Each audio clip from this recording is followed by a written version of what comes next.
Hello tout le monde, on se retrouve aujourd'hui pour une nouvelle vidéo.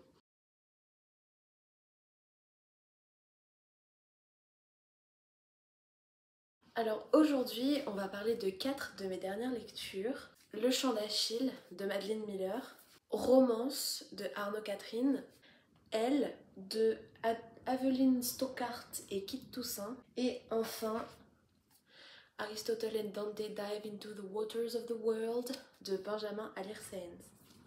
Et je commence tout de suite par vous parler du Chant d'Achille de Madeline Miller. Donc le Chant d'Achille, qu'est-ce que c'est? C'est l'histoire de l'Iliade, donc de la guerre de Troie, du point de vue de Patrocle, Patrocle qui est le compagnon d'Achille. Alors c'est pas compliqué, pour ce livre je suis de l'avis de absolument tout booktube, de tout bookstagram, de tout booktok. J'ai adoré le Chant d'Achille. Et c'est pour ça que c'est assez dur d'en parler finalement. J'avais entendu dire que les 100 premières pages étaient assez longues à se mettre en place, etc.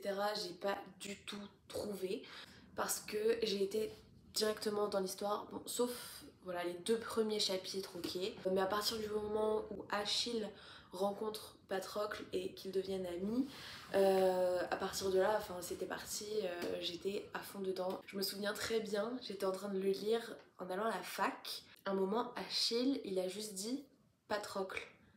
Et là, j'ai relevé la tête et je me suis dit, ok, c'est mort, je vais avoir le cœur brisé.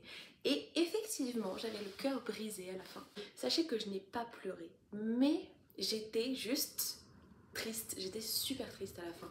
La plume de Madeline Miller est super agréable. L'histoire était trop bien, les personnages sont super attachants. Non, vraiment j'ai adoré du début à la fin. J'ai rien d'autre à dire en fait.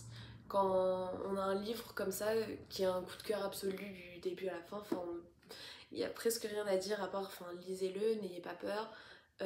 C'est super. Maintenant je vais passer à Romance de Arnaud Catherine. Donc Romance, qu'est-ce que c'est? C'est l'histoire de Vince qui cherche l'amour, qui cherche le garçon qui fera battre son cœur, qui cherche un amoureux mais qui ne trouve pas jusqu'au moment où il va ouvrir les yeux sur son meilleur ami. Donc là on va pas être sur le même avis du tout parce que j'ai pas du tout accroché à Romance. J'ai pas trop aimé, j'ai trouvé ça assez bizarrement écrit finalement, pas au niveau de la plume de l'auteur mais plutôt au niveau de la manière dont se déroulent les événements. Pour moi le personnage de Vince est pas assez nuancé. Il le dit à un moment dans le roman, j'aime que l'amour, je ne parle que de ça, je ne parle que du sexe, etc.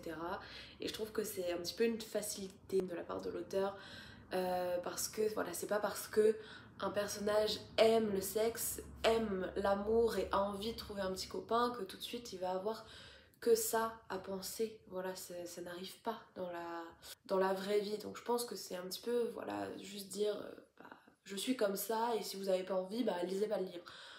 Ok, mais bon, on peut aussi penser à d'autres trucs, je pense. J'ai trouvé la relation entre Octave et Vince très étrange finalement. J'ai été très mal à l'aise en fait en voyant comment Octave traite Vince. Il y a un passage que je trouve très étrange et je ne comprends pas pourquoi on n'en reparle pas par la suite. Il se passe quelque chose et ensuite Octave et Vince se retrouvent ensemble et là Octave fait quelque chose et on n'en reparle plus après. Et je trouve ça vraiment limite grave, on n'en reparle plus après et j'ai été très perturbée en fait par cette scène. Après au niveau de la plume de l'auteur, moi c'est pas quelque chose qui me dérange, voilà, une écriture très vulgaire avec des gros mots, etc. Moi je trouve, ça me dérange pas ce genre d'écriture, mais pour le coup c'est plutôt la manière dont se déroulent les événements qui m'ont dérangée. Voilà, il y a quand même quelque chose que j'ai bien aimé, c'est la manière dont Vince décrit sa peine. C'est vrai qu'à ce moment-là, j'ai trouvé ça assez juste et assez beau. Mais voilà, à part ça, c'était vraiment un livre qui m'a pas touchée personnellement, que j'ai pas trouvé très bien réalisé dans le sens où À cet âge-là, oui, tu penses beaucoup à l'amour, tu penses beaucoup au sexe, mais c'est pas juste ça. Et je trouve ça assez dommage qu'on n'arrête pas de dépeindre des adolescents comme ça en fait. Et j'ai mis, je crois, 2 étoiles sur 5. Maintenant, je vais vous parler de Elle, de Aveline Sockhart et Kit Toussaint. Déjà, je tiens à dire que j'adore les planches, j'adore les dessins, je les trouve vraiment très très beaux. C'est vraiment un style de dessin que personnellement j'adore. Ici on a l'histoire de Elle qui est une fille atteinte du trouble dissociatif de l'identité. Donc je crois qu'on le dit jamais clairement dans le livre. J'ai bon espoir que ça arrive dans le tome 2. On dit jamais TDI, mais ça se voit. Elle a plusieurs personnalités. On voit à plusieurs reprises les inner worlds de chacune des personnalités, de chacun des alters de Elle. Si vous avez envie de vous renseigner sur le TDI, etc., je vous conseille d'aller regarder des personnes qui sont concernées. Il y a le compte Instagram Partiel où vous pouvez aller jeter un œil, et Olympe, je pense que si vous êtes sur TikTok, vous avez déjà entendu parler d'elle. Donc je vais pas épiloguer sur ce que c'est le TDI parce que c'est pas ma place. Je connais que ce que je me suis renseignée sur les réseaux, et voilà, on est là pour parler de Elle, pas pour parler du trouble dissociatif de l'identité de manière générale. Mais c'était très bien expliqué.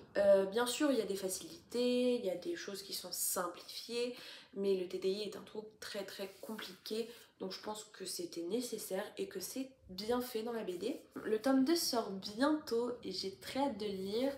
J'ai hâte de voir ce qu'on va explorer dans le tome 2. Je pense qu'on va explorer un petit peu tout ce qui est trauma et voilà, pour l'apparition du TDI chez Elle. Voilà, j'ai beaucoup aimé que ce soit pas juste une BD explicative, voilà, le TDI c'est ça, mais qu'il y a une réelle histoire derrière, qu'il y a des personnages secondaires qui sont aussi très attachants.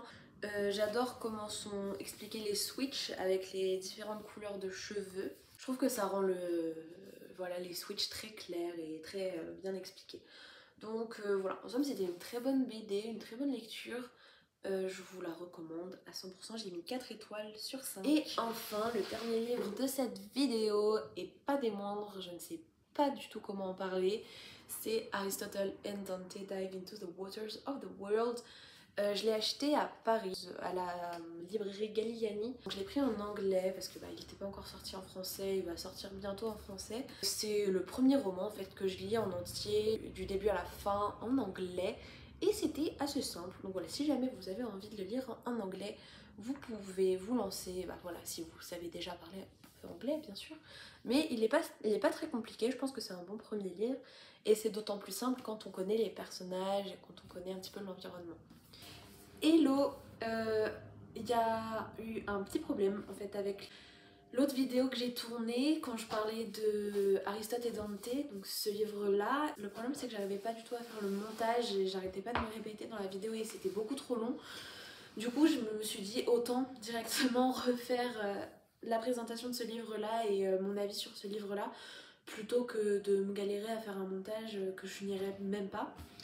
Et donc voilà, c'est pour ça que j'ai complètement changé de tenue, complètement changé de tête, etc. Tout va bien, c'est normal. Donc Harry et Dante découvrent les secrets de l'univers, le tome 2, qui sort 7 ans après le tome 1, ou 5 ou 6 ans. C'est assez compliqué déjà quand un livre sort aussi tard.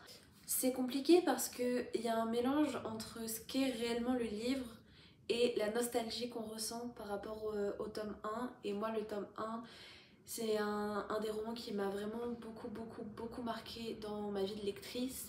C'est un roman que j'avais adoré à l'époque et que je trouve toujours magnifique à l'heure actuelle, et j'étais vraiment tombée amoureuse de Harry et Dante, qui étaient pour moi des personnages vraiment attachants, des personnages ils étaient vrais en fait, ils faisaient vrai et ils étaient pas parfaits, et c'est pour ça que je les aimais autant finalement.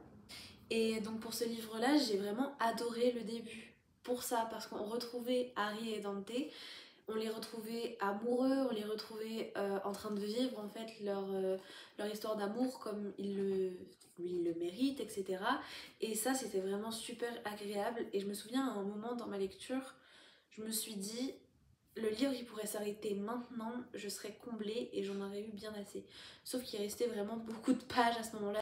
Donc c'était juste à la fin de la première partie et je m'étais dit, enfin voilà, c'est bon, ça peut s'arrêter là. Sauf qu'il y a encore quelques problèmes dans le roman. Forcément, quand un livre sort autant de temps après le tome 1, on se demande, mais est-ce que c'est nécessaire?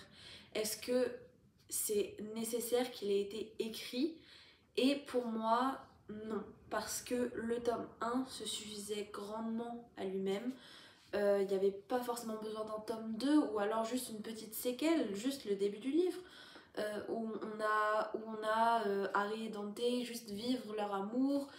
Mais là du coup on s'est retrouvé avec plein de unnecessary drama, donc des choses qui sont arrivées comme ça qui n'étaient pas forcément nécessaires à l'histoire. Et ça a créé aussi des redondances à plusieurs moments. On a plusieurs scènes qui poussent à la même conclusion, qui arrivent à plusieurs moments différents. Pour moi, il manquait beaucoup de fierté queer. Et le problème, c'est que ce livre se passe en 1980, au début des années où l'épidémie du sida commençait à vraiment se répandre, où ACT UP commençait à vraiment se faire entendre, etc. Donc voilà, ça se passe à ce moment-là et c'est assez intéressant d'en parler. Sauf qu'on est en 2022 maintenant, alors il y a un décalage en fait entre les livres qui sont publiés maintenant, avec la fierté queer, avec la normalisation des LGBT, et surtout l'arrêt de cette haine systématique des personnages LGBT envers eux-mêmes. On tend plutôt vers là, et moi c'est ce qui me plaît le plus. Et dans ce livre c'était beaucoup de je suis gay donc je me déteste pour ça, et ça c'était assez embêtant et assez redondant, même si je comprends totalement que ce soit le cas parce que ça se passe en 1980 et je pense que c'est aussi ce que devait ressentir l'auteur à son époque et dans sa jeunesse. Donc voilà, pour ça c'était assez intéressant, mais on s'y retrouve moins maintenant. Et comme il est sorti tant de temps après le tome 1, il serait sorti en même temps que le tome 1, il y aurait eu beaucoup moins de problèmes à mon sens, parce que les mentalités étaient pas aussi ouvertes, etc. On commençait tout juste à voilà, accepter, à entendre parler par exemple des personnes transgenres, qui est un gros point de ce livre et du premier tome, parce que à la sortie du premier tome, il n'y avait pas trop eu de débat, mais plus les mentalités évoluent et plus les gens se sont rendus compte que il y avait une scène très transphobe finalement dans le premier tome, même si elle est condamnée et a raison. Il y a des maladresses, etc. Et du coup, ça me pousse à croire que Benjamin Alir Sáenz a écrit ce deuxième tome pour se rattraper, pour rattraper cette scène. Et c'est ce que je trouve vraiment dommage. Et pour moi, la fin, c'est trop de unnecessary drama. Et donc voilà pour cette vidéo. J'espère qu'elle vous aura plu. J'espère que vous avez de bonnes lectures. Si vous avez lu des livres dont j'ai parlé aujourd'hui, n'hésitez pas à me le dire. Sur ce, je vous dis à plus pour une nouvelle vidéo.